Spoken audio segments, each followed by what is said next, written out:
വെഞ്ഞാറമൂട്ടിൽ കൂട്ടക്കൊല നടത്തിയ അഫാൻ പെൺസുഹൃത്തായ ഫർസാനയിൽ നിന്നും വലിയ തുക വാങ്ങിയിരുന്നു.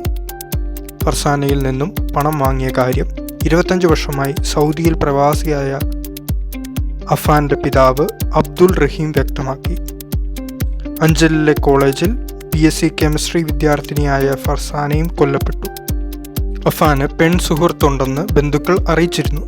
എന്നാൽ ഇന്നത്തെ കാലത്ത് ആൺ-പെൺ സൗഹൃദമൊക്കെ സാധാരണമാണെന്നും അതിന് ആവശ്യമില്ലാത്ത ഗൗരവമില്ലെന്നുമുള്ള നിലപാടാണ് താൻ ബന്ധുക്കളെ അറിയിച്ചത്. ഈ പെൺകുട്ടിയോട് അഫാൻ സാമ്പത്തിക സഹായം വാങ്ങിയിരുന്നു. അതിൽ പകുതിയോളം താൻ തന്നെ അയച്ചു കൊടുത്തിരുന്നു.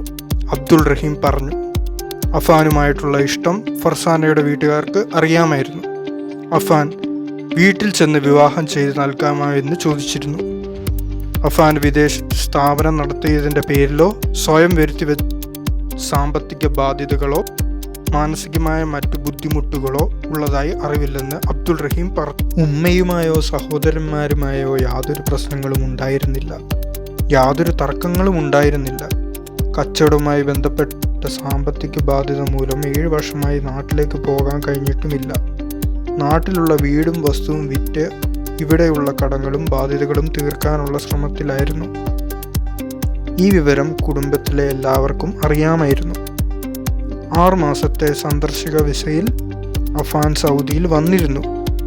തനിക്കൊപ്പം കഴിഞ്ഞ് സന്തോഷത്തോടു കൂടിയാണ് തിരിച്ചുപോയത്. എന്താണ് അവന് സംഭവിച്ചതെന്ന് എനിക്കറിയില്ല, അബ്ദുൾ റഹീം പറഞ്ഞു.